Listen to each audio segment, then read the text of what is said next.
Hey, how you guys doing out here? Welcome back to my show. Bill's gonna cook up something really good for you. I was just getting started here and I thought, well, let's start from the beginning.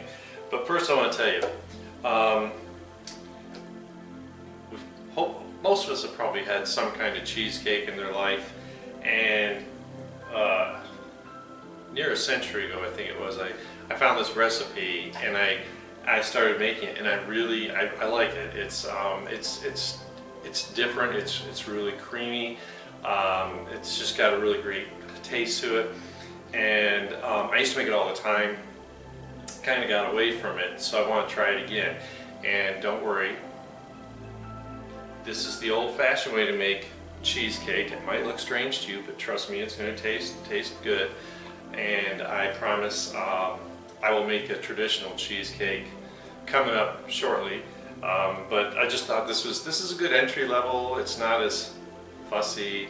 You know, you don't have to do the high oven, turn it down 200 and cook it for 2 hours, and don't walk in the kitchen or breathe around. You know, this is a much safer recipe. And like I said, I really like, a couple things I really like about it. So, first of all, unfortunately, you're really going to need a food processor to cut the crumb base together. Spring pan, I actually broke down and bought some new ones because mine look like they've been through the war. And this is going to be an experiment for me because this is a stick free. I usually use just your standard springform pans, and I'll give a little spray of oil in here just to keep the base from sticking. But we're going to try it out, and hopefully it's going to work. So what I really like about this base is you use vanilla wafers. I almost said vanilla wafers, that's a brand name. So I started, but I don't have enough, so I'm going to go over how to do this really simply.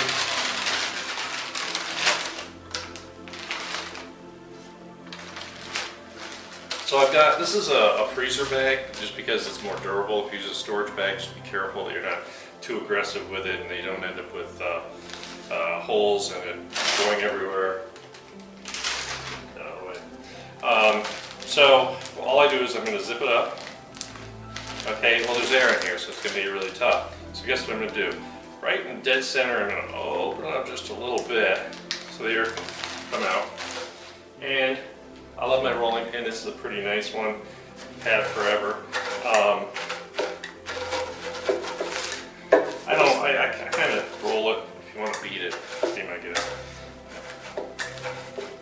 And I want to get this pretty, you know, fairly fine. Fairly fine. There's the term for it. And we're just gonna put it all on the bottom again. Work on it. The reason I want to get this into some kind of a fine configuration is it's going to measure out differently than if it's still pretty chunky.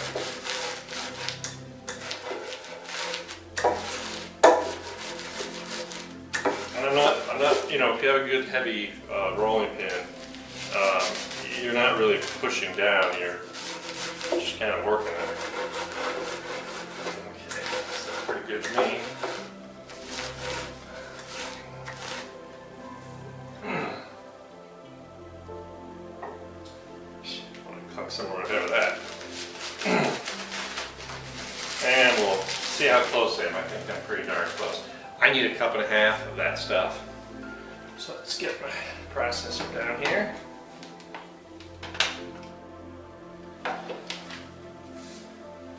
Let's just create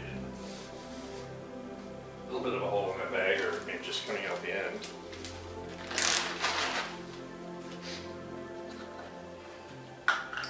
Got my cup.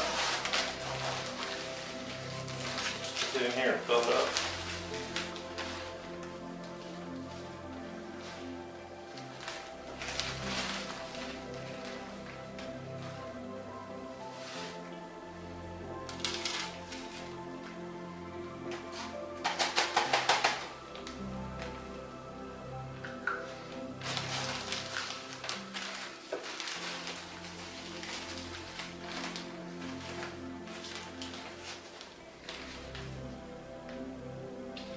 And this is almost a full half.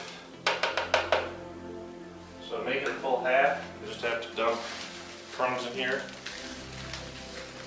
So I guess they're pretty good. You saw I just guessed it, just a handful. Okay.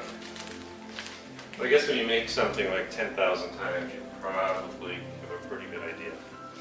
Alright, so I just want to get this and be very careful. There's a really sharp blade in here. Just want to get that kind of mixed around. To it, I'm going to add a 1/4 cup of sugar.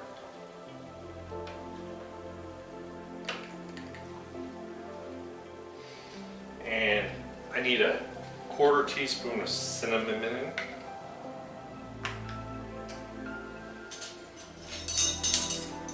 Doesn't matter what kind of cinnamon you use, just make sure it's fresh. If it's been in your cupboard for, 10 years, I probably wouldn't use it.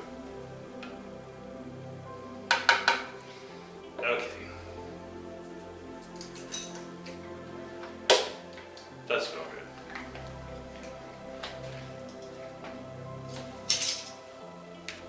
So hopefully we're just going to pulse this together real quick.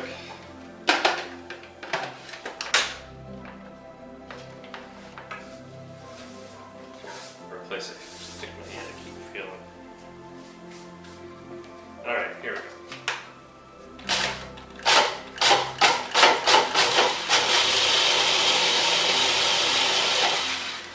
Looks like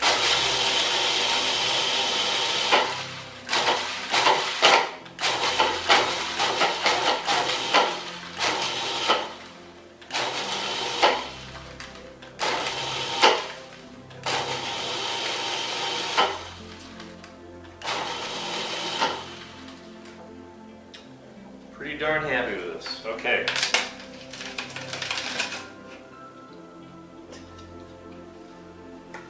So, now I have 6 tablespoons of melted butter, and I'm just going to drizzle it. Oops.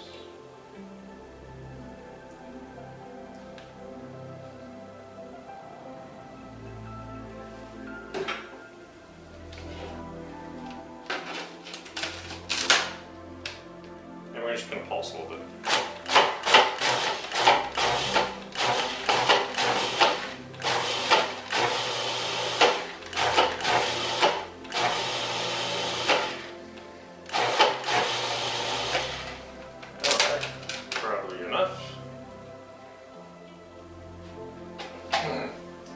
Just remember there's a really sharp blade in there. I say that all the time because, trust me, I've seen what it can do.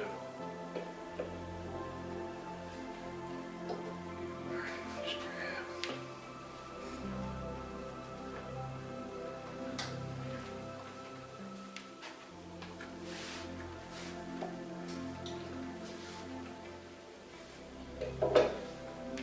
Alright, let's get that. Out of my way.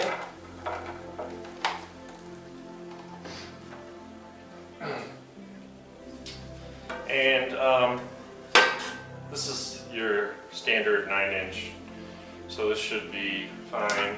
If you're using a smaller, you can certainly not use, if you're using a smaller pan, just use less of this. I don't want it real thick, so I want to put about 3/4 in here. Just see, eyeball it for a second.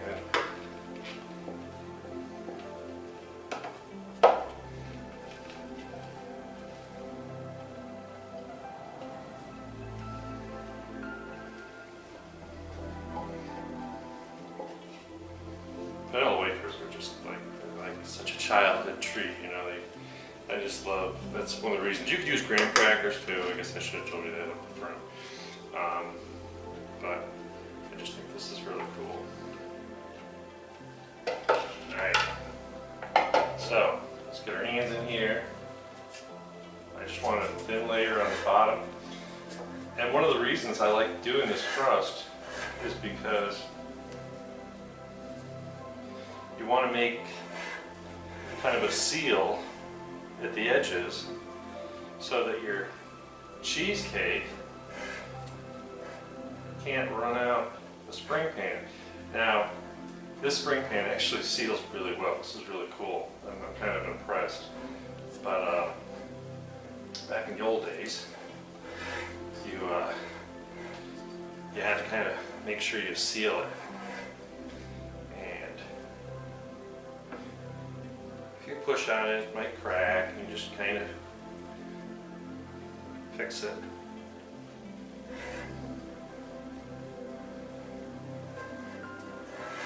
Just pushing in the edges with my fingers. Don't get it too thin. And you don't want to climb the wall. We're not trying to make a side to it. We just want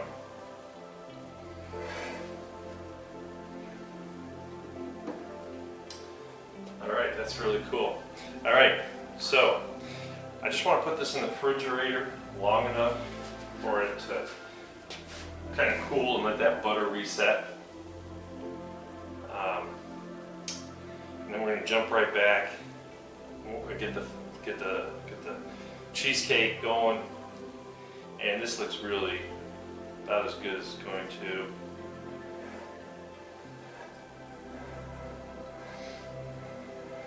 Just take my finger just to press. Just like I said, I just want to make sure I've got some kind of little seam there. Even though, like I said, with this pan, I probably don't need to. All right, I'm going to clean up. I'm going to see you back as soon as I can get this moved to the next level. All right, in the refrigerator. We'll see you back in 2 minutes. All right, so we went from my Cuisinart food processor to my mixer, because now we really gotta mix up some stuff. So I have 3 blocks of cream cheese, pound and a half of cream cheese in here. I've had it out to get it to room temperature. One of the things is it has a little foil pack on it. It's easier to get out of the foil pack when it's still pretty solid before it starts to melt or soften. So what I do is you can take it out, you can throw all the blocks in a piece of saran wrap and roll them up, if you want, whatever. But like I said, it's such a pain in the butt to get it out once it starts to soften in the tin wrapper. So we got everything prepared. I got my oven at 300. We're gonna bake this sucker for 45-50 minutes. Now, if you got the old style spring pans that are the shiny, like stainless, it's probably gonna take a little more time because it reflects the heat. The darker pan, like your non-sticks, probably less. We want just a little jiggly in the center, so I'm gonna call it about 45 minutes for my pan. All right, let's get started. So like I said, I got pound and a half of cream cheese in here. I'm gonna get my beater bar on here. Maybe it will. There we go. Let's whip some cream cheese.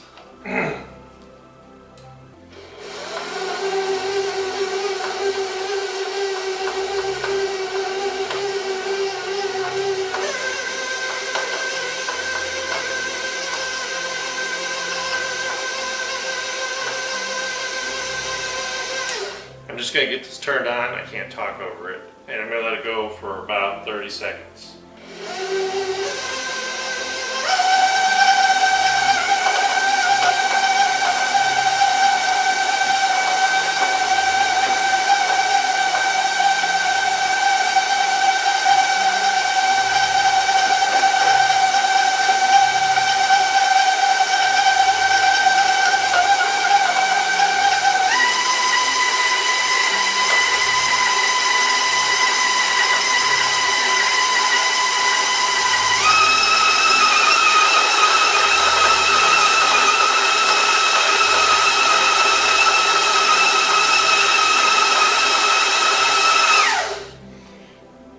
So it's well incorporated, looks good. I just read the other day, I was on my lunch break and I was reading about cream cheese because I can't find a definitive reason why I like, when I bake or most of my cooking, I use block cream cheese instead of that soft stuff.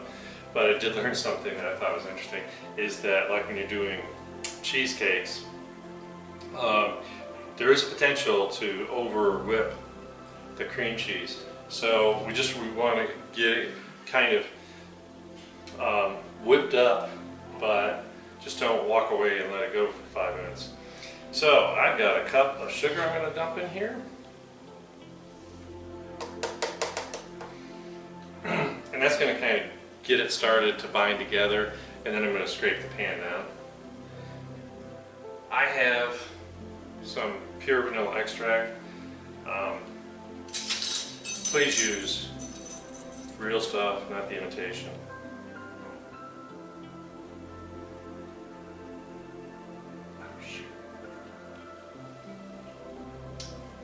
I'm going too quick. I need a teaspoon, not a tablespoon. So I'm going to use a third of this. I don't think I can pour it back in, but I can still eyeball it. That's a third of it.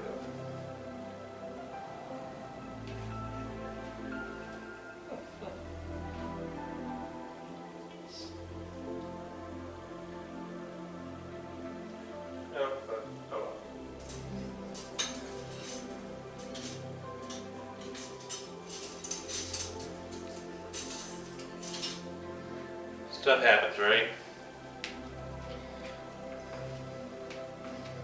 If you're really not confident about measuring things, yeah, you could have just wasted it and measured out a teaspoon. Can't talk and work at the same time, I guess sometimes. All right, but what I was saving the big ta-da for is that I want quarter teaspoon of almond extract. It just gives a little extra flavor. I like almond in my cooking, my baking, I'm sorry.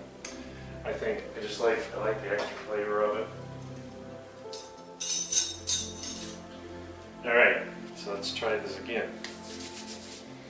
See, I really am cooking this. I'm not editing this out. I made a mistake.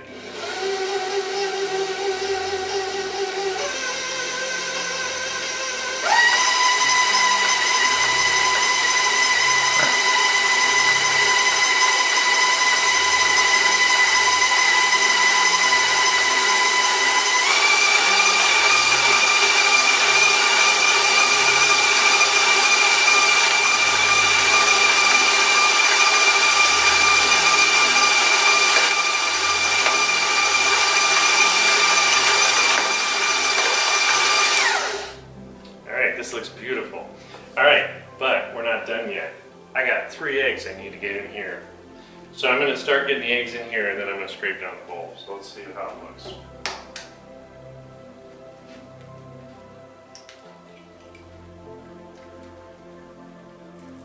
You got to do these one at a time. So we're going to get 1 egg in here.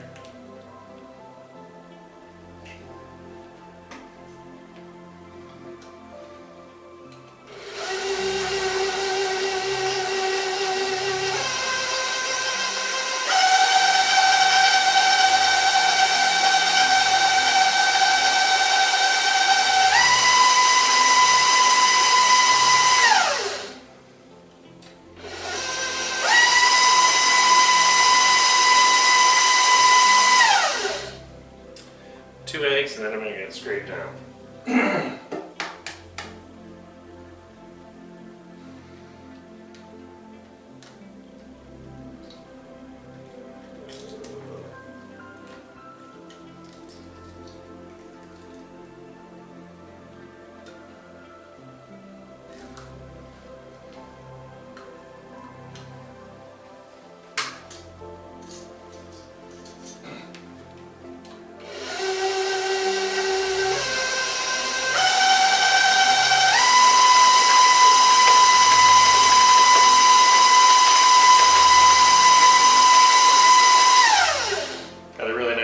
Smooth consistency.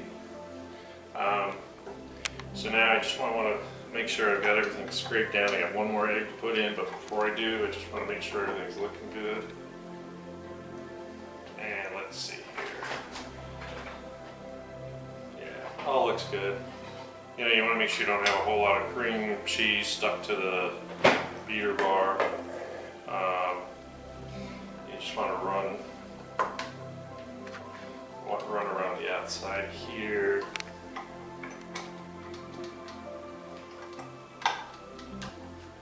Just make sure.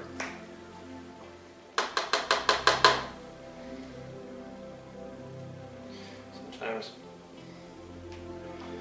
my original mixer, big mixer, you couldn't like pass a piece of paper between the beater bar and the bowl. It used to do a really good job. This one's 15 years old, and it just doesn't quite the same.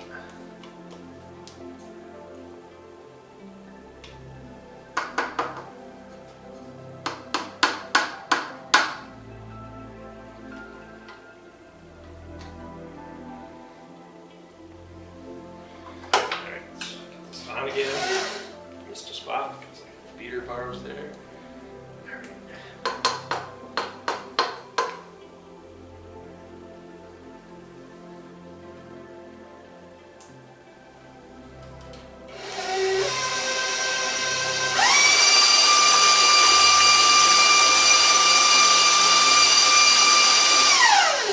Well incorporated plastic.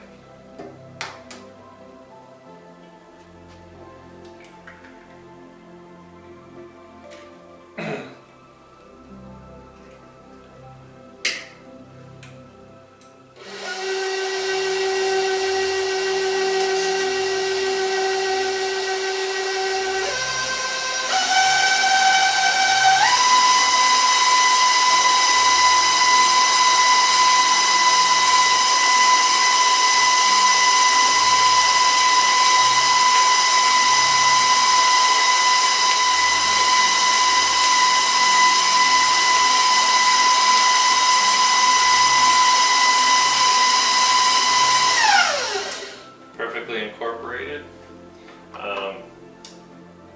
With all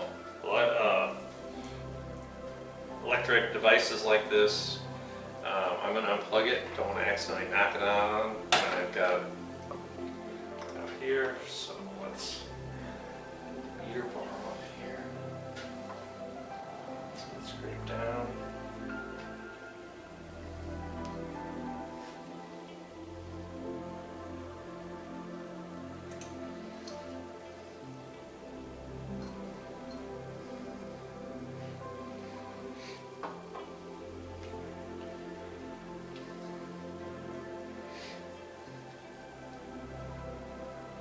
This is like making like any kind of your cake mix. You really want to get the consistency about as smooth as possible. Just keep the beater going until you're pretty happy with it, and don't think that it's gonna. All the lumps are going to. I mean, they'll melt, but it'll leave a little inconsistency in the end result.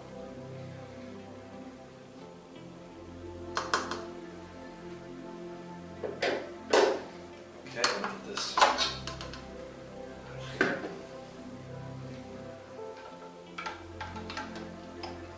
Oh, this thing's heavy.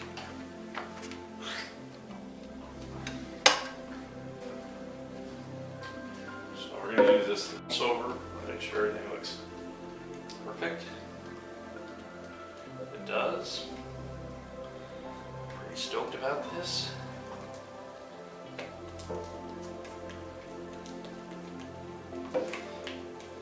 And sometimes if you're in a rush and you forget the step, like getting the cream cheese out, take a deep breath, go do something else and come back. If this cream cheese were truly like at refrigerator temperature, you never get it to smooth out properly.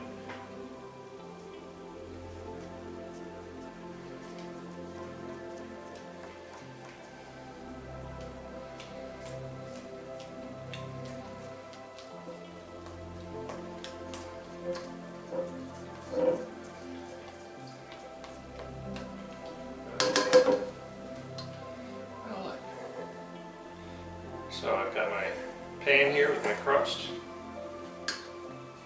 Right on. This one. Cold.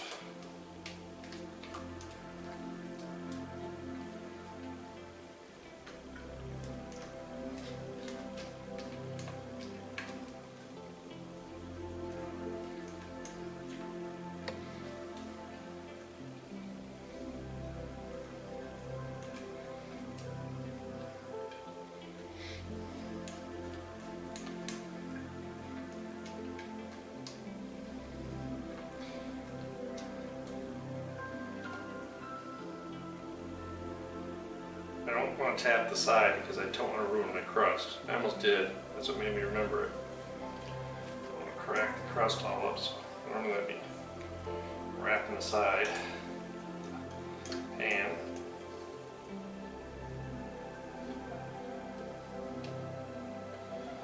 To the last drop.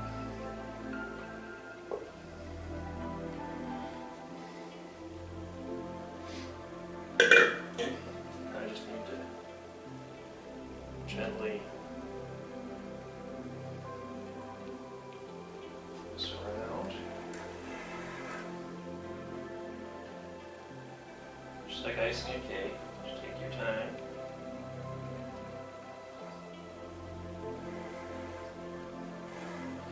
And it's going to seat, you know, its own level, which is funny because my oven's a little crooked, so you'll probably see that.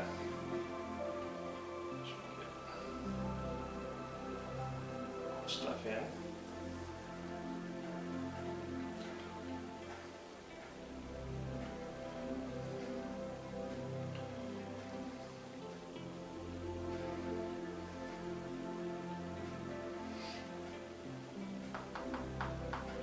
All right, this looks beautiful. All right, now the only thing in question is how do we get it in the oven? How do you want it in the oven? Well, the way I always used to do it was I have these old jelly roll pans, sheet pans, cookie sheets, whatever you want to call it. This is a nice heavy one because I don't want this flexing in there. But old school was we put this in the rack below so that it didn't affect the temperature of how it was baking at. That's kind of gone the wayside, I guess. You know, ovens have changed or something because now they're saying just put it on one of these cookie sheets.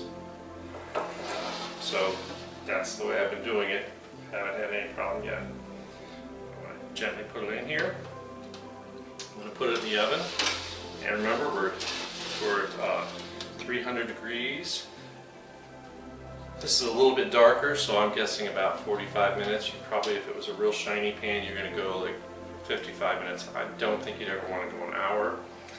That's probably just a little too long. But either way, I'm going to get this in the oven and we're going to see you back in about 15 minutes. Alright. So it took all that time. It's ready. It's got a couple of brown spots. But what makes this cheesecake really, really special is that you don't have to be all fussy about it.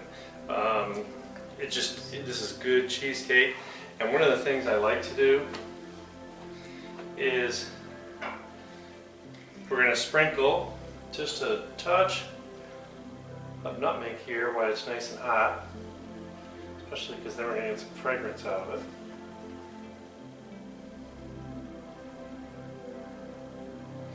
Just a little bit around the edges, through the center.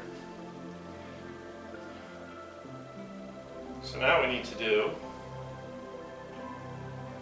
is we have to let it cool for an hour. Alright, so we're just going to let it sit here and cool for an hour, and then we're going to come back and I'll show you how we're going to finish this up.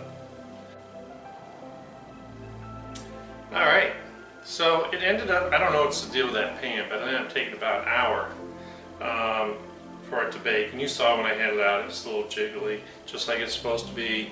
It's now sunk back in, it's pretty well cooled. It's been just over an hour. And this is what makes this old-fashioned cheesecake really cool and really good. So, I got myself a cup of sour cream.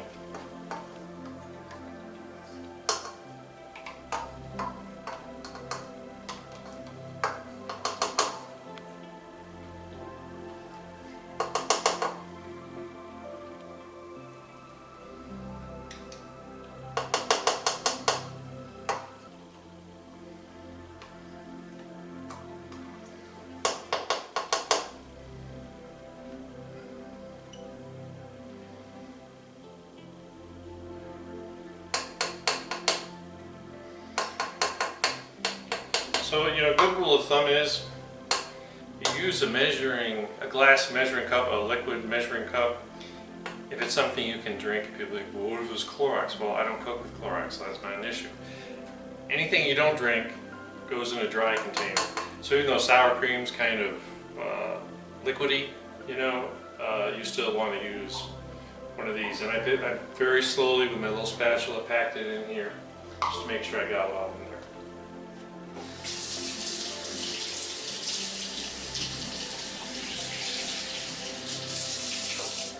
Okay. So I've got my cup of sour cream.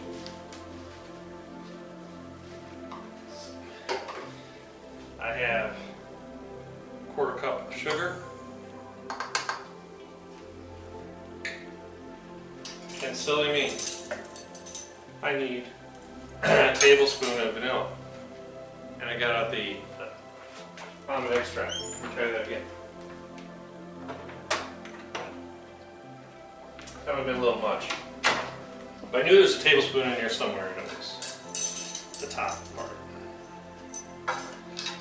So I don't know where this recipe comes from, but supposedly this is like old school cheesecake before, you know, the whole thing of New York style cheesecake came to be. And I really like it.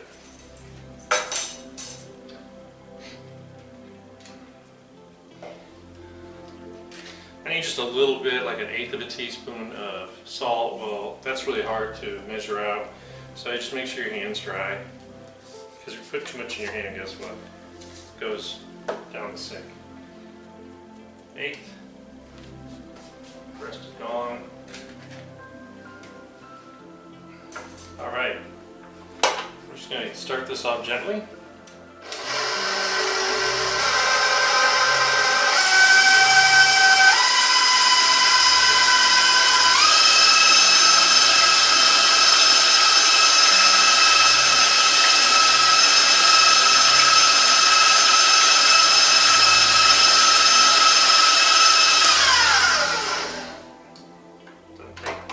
Much.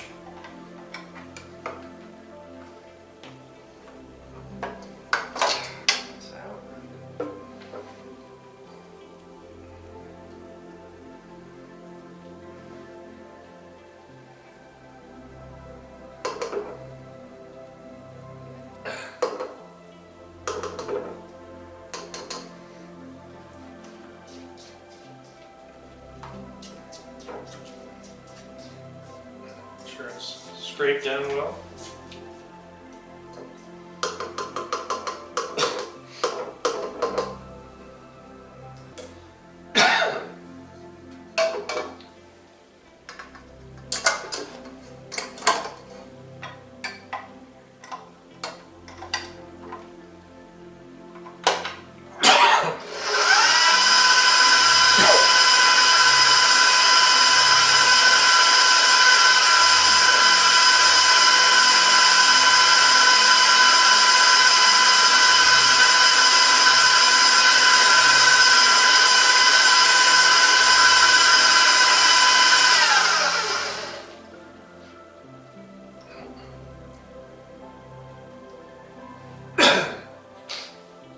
So I think it's just a little thin, so I just need to put just a pinch more of sugar in here.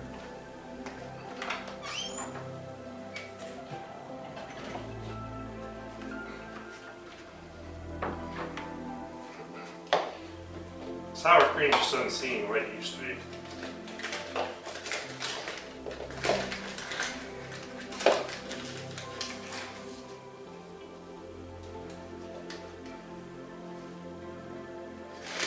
And you can always use powdered sugar instead, but that's kind of sweet. It shouldn't really change anything because this is just a little bit of like frosting, icing. See if this helps.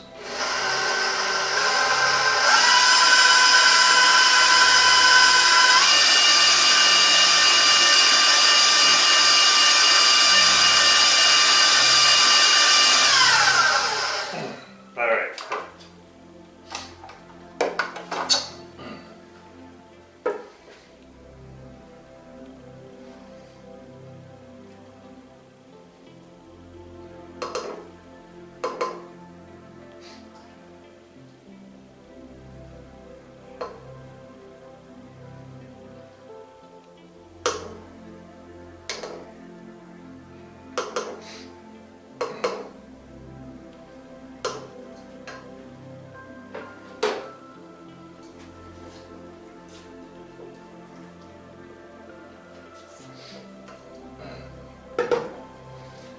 let's get my cheesecake.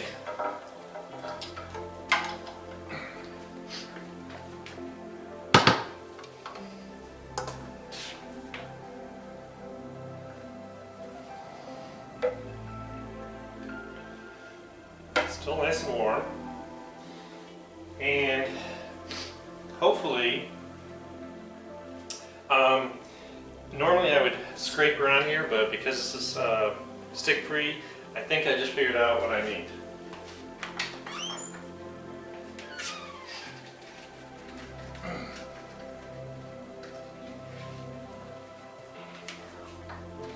I got these skewers, and I just want to,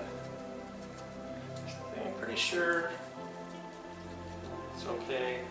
Everything seems to be pulled away. Let's see.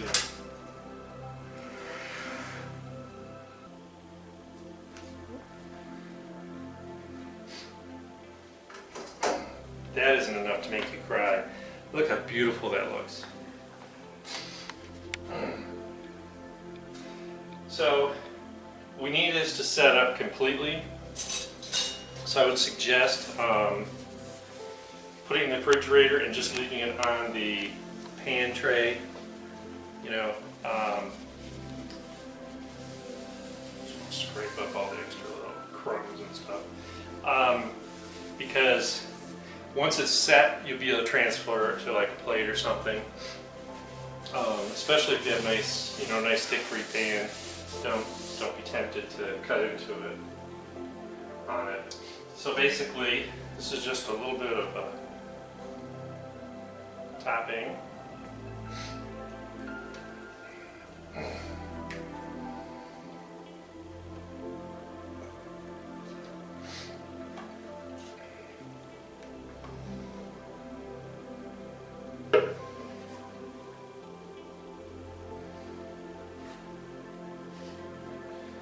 Just a nice thin layer. I'm not even using it all. Just a little bit. Just to add to that creaminess.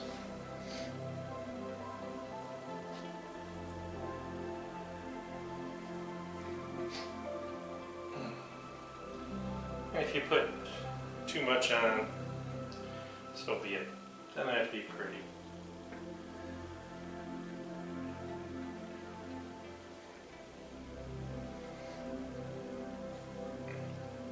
Alright, so now what I would do is I would put this in the refrigerator, just like this. Hopefully you don't have like something garlic in there.